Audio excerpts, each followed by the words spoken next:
con Joaquín Robles, que es responsable de ventas de Banco BIG. Joaquín, ¿qué tal? Muy buenos días. ¿Qué tal? Muy buenos días. Oye, ¿cómo estás viendo los mercados? Parece que en la recta final de semana los movimientos son más erráticos, más tranquilos, pero tenemos muchos frentes abiertos y todos en el ámbito internacional. ¿Cómo ves la capacidad de resistencia de las bolsas en este entorno? Bueno, yo creo que están respondiendo bien, ¿no?, a la incertidumbre y sobre todo también a la volatilidad que hemos visto durante los últimos meses. Es verdad, como bien dices, ¿no?, que hay muchos frentes abiertos. Ahora quizá la atención está más centrada en esos conflictos geopolíticos, en la posibilidad de que Estados Unidos pueda intervenir, ¿no?, en este conflicto entre Irán e Israel, pero luego de fondo seguimos teniendo muchos temas importantes, ¿no? El primero de ellos quizás son esas negociaciones comerciales. A medida que nos acercamos a ese fin de la prórroga que hizo Donald Trump a principios de el mes de abril y que bueno, podría volver a seguir generando bueno, pues esa incertidumbre, ¿no?, ya que puede suponer un freno al crecimiento económico y sobre todo también nuevas presiones en los precios que bueno, pues sigan condicionando las decisiones de los bancos centrales, ¿no?, que ya hemos visto que bueno, a pesar de que el Banco Central Europeo sí que ha sido firme en cuanto a los recortes de tipos, la Reserva Federal sigue a la expectativa. Ya lo vimos la semana pasada en la última reunión, donde Jerome Powell siguió diciendo que a partir de ahora es que se van a empezar a ver los efectos de estas tensiones comerciales, a pesar de que los últimos datos han seguido siendo buenos.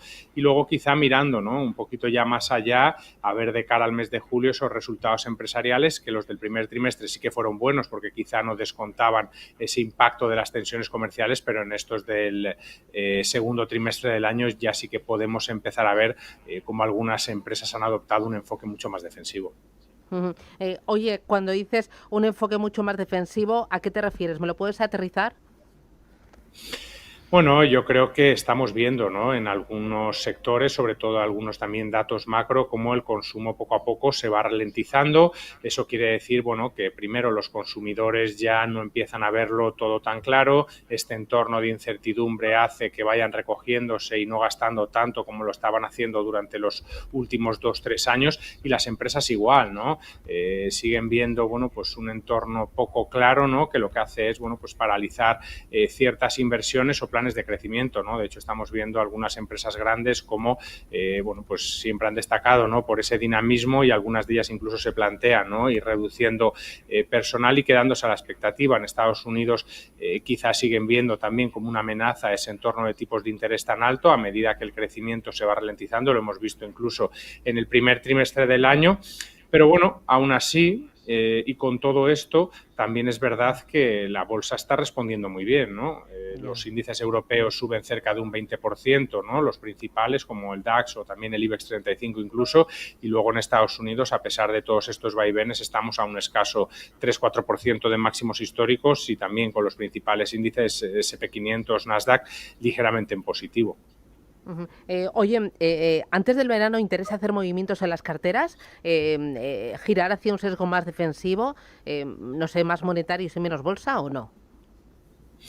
Bueno, yo creo que esa es una buena pregunta. Siempre depende del perfil, ¿no?, de los inversores. Es verdad que el que tiene a lo mejor un planteamiento, ¿no?, más a medio o largo plazo y tiene una cartera diversificada, muy basada, ¿no?, en estos índices globalizados que, como hemos comentado, han demostrado, ¿no?, continuamente esa capacidad para volver a máximos, ¿no?, y recuperarse de las caídas, y el entorno acompaña. Pero bueno, es verdad que a lo mejor hay otro tipo de perfil, ¿no?, como comentábamos también antes, más conservador, más defensivo, que uno pues puede estar pensando en huir, ¿no?, de tanta volatilidad, de tanta incertidumbre.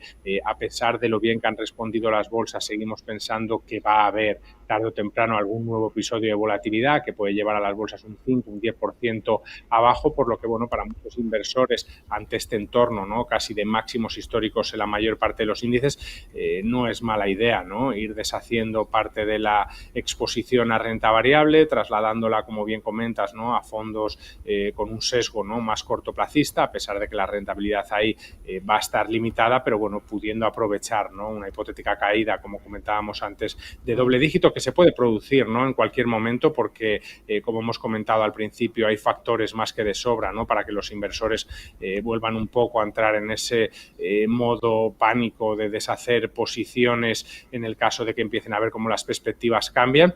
Y bueno, de cara a final de año, pues ya ver un poco, ¿no?, cómo se va planteando también en el final del año. Oye, cómo se va planteando el final del año, me interesa vuestra visión sobre el lujo. ¿Lujo europeo, lujo americano, lujo sí o lujo no?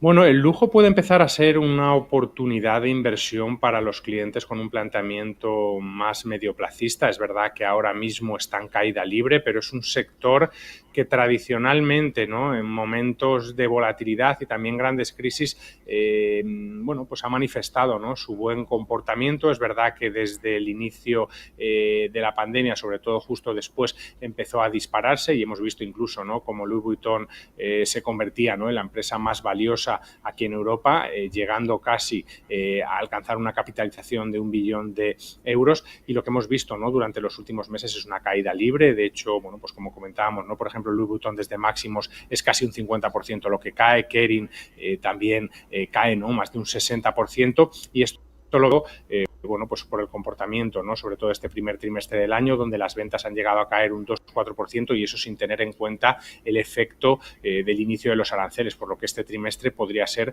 todavía peor. Y aquí lo que estamos viendo, bueno, pues como comentábamos anteriormente, es unos consumidores que están un poco más a la defensiva, sobre todo en Estados Unidos, que es uno de los principales mercados del lujo, y luego también en China, sobre todo por todas estas tensiones arancelarias, y que, bueno, estamos viendo, ¿no?, como la economía del gigante asiático no está en deflación, como los consumidores, bueno, pues también están adoptando esa postura más recelosa, y como también están yéndose a por marcas, ¿no?, a por productos más locales. Así que quizás, ¿no?, viendo, bueno, pues un horizonte más medio-largo placista, podemos empezar a valorar, ¿no?, la adopción de este tipo de empresas como Louis Vuitton, que al final tiene un modelo de negocio muy definido, un surtido de marcas también muy diversificado, con más de 75, y bueno, su buque insignia, ¿no?, que es la marca de moda Louis Vuitton, que sigue representando más del 50% de sus ingresos, que, bueno, pues también ha demostrado, ¿no?, esa solidez de las ventas.